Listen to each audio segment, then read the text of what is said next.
typically try to make videos that focus on the good and the positive things about professional wrestling. Yet last week I made a video that looked at the most disappointing WrestleMania matches of all time. These were matches that had some level of expectation to be good or maybe even instant classics, but ended up letting us all down. And I feel like I just put way too much negativity into the universe by making that video, so I want to redeem myself here. So today we're going to be looking at the matches that were shockingly good, matches that had no business being as fun and as good as they were at WrestleMania. These were matches that had some level of expectation of being bad or just not memorable at all, and yet here we are years later still talking about them. So I figured, yeah, let's put that positivity out into the world. There's already so much negativity coming from internet wrestling fans that I just don't want to be one of them. And as always, don't forget to subscribe to the channel, ring that bell for notifications. We're on our way to 200,000 subscribers, and the goal is to get there by WrestleMania, so go ahead and subscribe. We upload daily wrestling content. All right, let's get to it. Since part of the reason that I'm making this video is to offset the negative energy that I put out into the world when I made that most disappointing WrestleMania matches of all time video,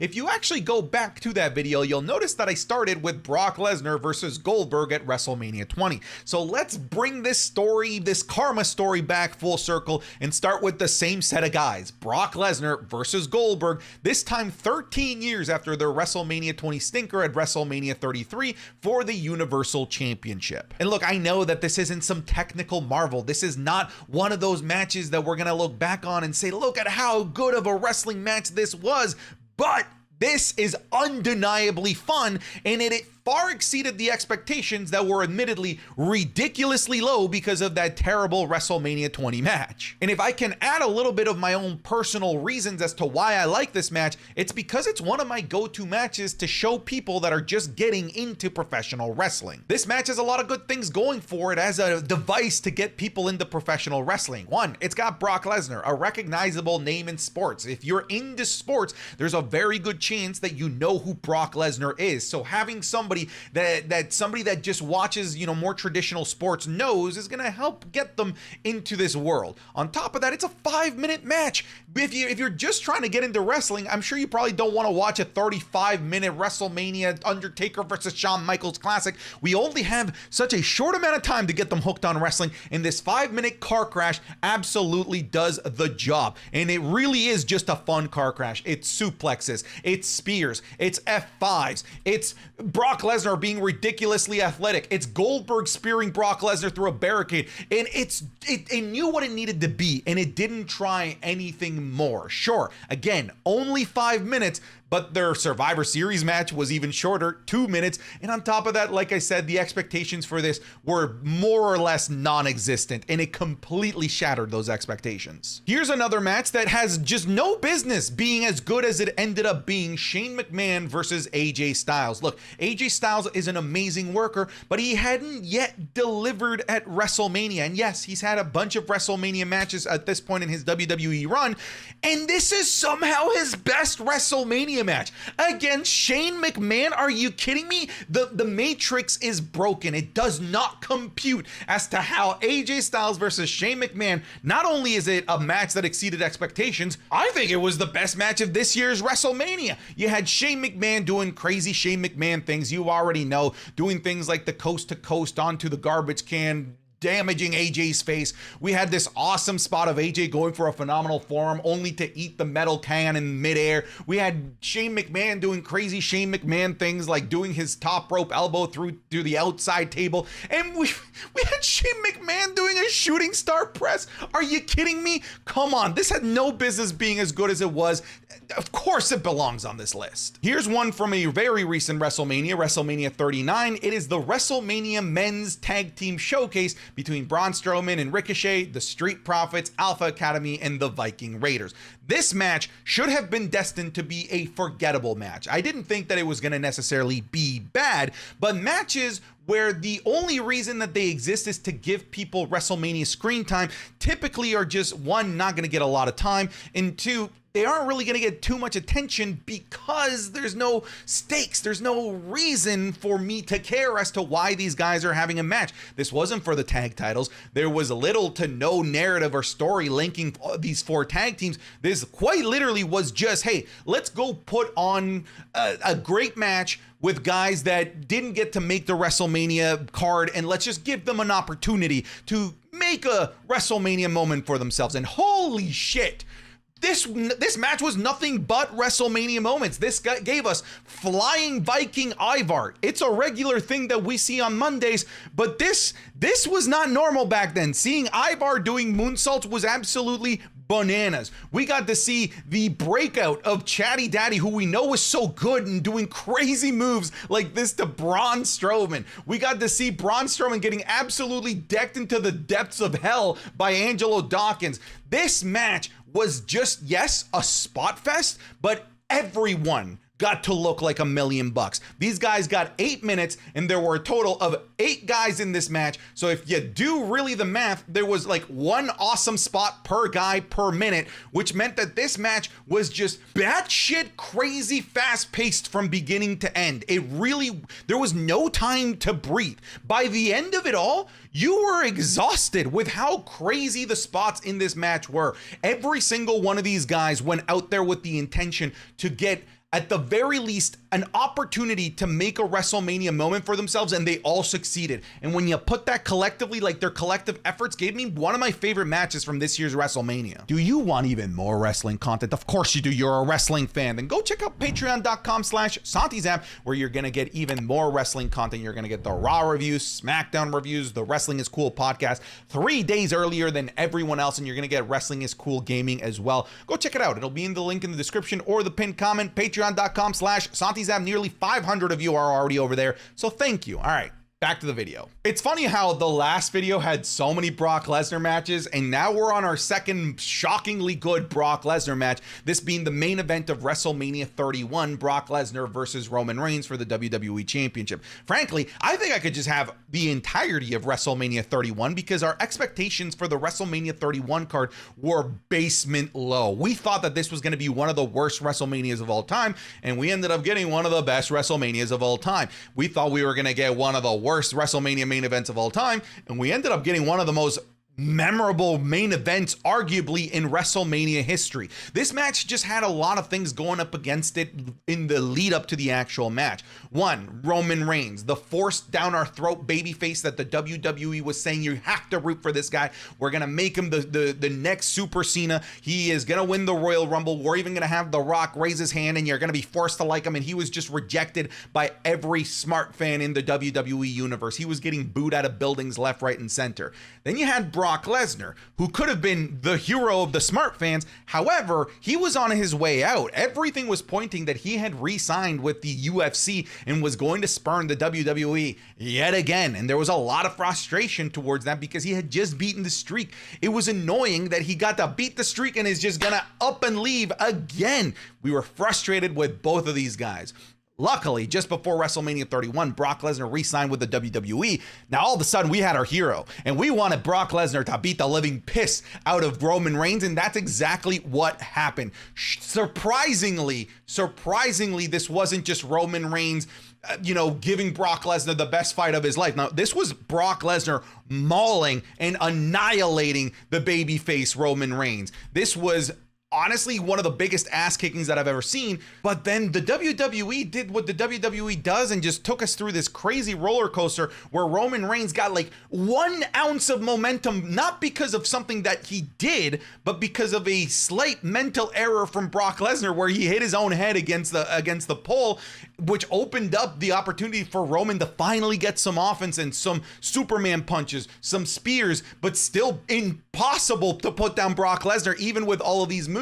So this match itself, like in terms of an in-ring narrative, was brilliant. It was brilliantly choreographed, and we all thought it was going to absolutely suck. And then it gave us this moment, the heist of the century, a moment that will be forever remembered in WWE history. Unless Seth Rollins does something brutal to be canceled and be erased from the timeline of WWE, This will always be played in every single reel of greatest WWE moments of all time, and it came off the back of a shockingly good Brock Lesnar versus Roman Reigns. On this page, I've more or less talked ad nauseum about both pre-recorded matches at WrestleMania 36, both the Boneyard match and the Firefly Funhouse match, so I'm really going to talk about them really as one collective entity here. Look, when we heard Boneyard match and we heard Firefly Funhouse match, a lot of us were concerned. A lot of us were rolling our eyes, groaning, sighing, because when the WWE came up with some dumb gimmick,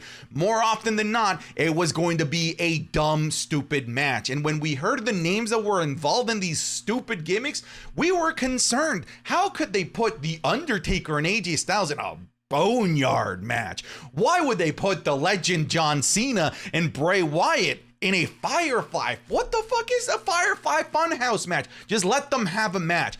However, this was one of those situations where the WWE did WWE things, and just to be a little bit corny, put a smile on our face in a time where we desperately needed a smile on our face. Because when I heard Boneyard match, I thought that maybe they were going to be using bones as a weapon or something. What I was not expecting was an entire episode of Sons of Anarchy, a fight in a farmhouse between AJ Styles and Undertaker. I wasn't expecting this to be one of Undertaker's best WrestleMania matches of all time, and I was not expecting AJ Styles to give us a fantastic AJ Styles performance. This was unnecessarily and inexplicably good. Then the next night, our expectations were now through the roof, to be honest, because we just saw the Boneyard match and how good it ended up being. So we knew now that the WWE could put on fantastic pre-recorded story matches, and that's exactly what they did again with the Firefly Funhouse match, this time giving us one of the most beautiful love letters to a legend's career as we went through John Cena's career, what could have been, what should have been, what happened, what we never got, that heel John Cena, and of course the awesome interactions between Bray and Cena are just so incredibly memorable.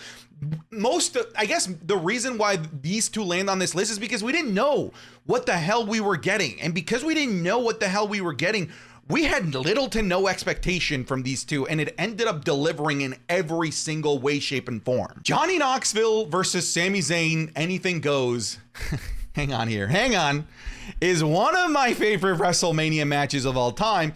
And I credit this match as to why Sami Zayn is where he is today as a main eventer, as somebody that got to main event WrestleMania a year later at WrestleMania 39. It all started here because he demonstrated that it didn't matter what story, what tools you gave Sami Zayn, he was going to do everything in his power to steal the show and be the most memorable and most recognizable match once everything is said and done. And to me, this was the most memorable and probably the best match of WrestleMania 38. We had crazy moments like Wee Man recreating Hogan slams Andre by slamming Sami Zayn. We had a giant mousetrap that was used to pin Sami Zayn. Earlier, we had Sami Zayn go through a table full of mousetraps. We had a Looney Tunes like moment with a contraption that kicked Sami Zayn in the nuts. And then of course the coup de grace, the beautiful moment where Sami Zayn was walking at full speed and got slapped in the face by the giant hand. Look, this is all ridiculous, but it's all ridiculous in the best type of ridiculous.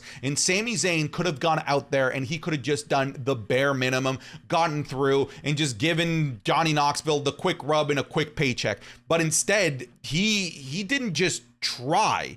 He went so above and beyond to make this the best thing that it could have been. He quite literally made lemonade out of lemons. He took a brutal situation and turned it again into just such a good thing. And it's off the back of Sami Zayn's great work. And I really do believe that the WWE saw this performance with Johnny Knoxville and rewarded him, or trusted him, I should say, with higher profile storylines, which is why he was put with Roman Reigns.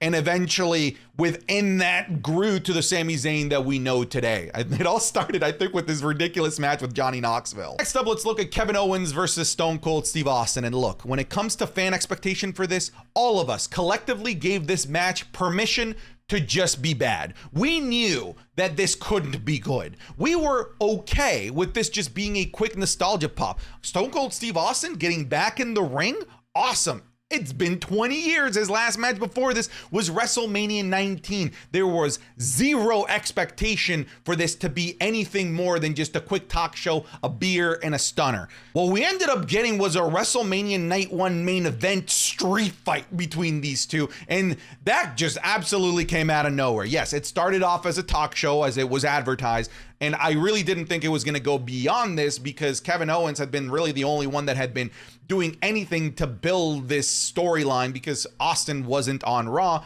And then it ended up being a street fight that took all over the arena. It was fucking awesome. Yes, we did get our cool stunner. Yes, we did get our beer moment, but this was so much more than it needed to be. It delivered way more than anything that anyone was expecting. This Bad Bunny match with Bad Bunny, Damian Priest taking on The Miz and John Morrison really ruined celebrity involvement matches for just about every celebrity that wanted to come into the WWE and get a quick, easy paycheck. Because now our expectation of celebrity matches is that they at the very least try, care, and respect the product. And these are all things that Bad Bunny did, and he didn't just do to the bare minimum. He took that shit to 145% and gave us a very serviceable match from somebody that had very little experience in a WWE ring. Yes, of course, he was carried by three incredibly professional and incredible workers in The Miz, John Morrison, and Damian Priest, but Bad Bunny could have just hid in the background. Bad Bunny could have just came out and done a couple of fun moves, done a people's elbow a la Snoop Dogg.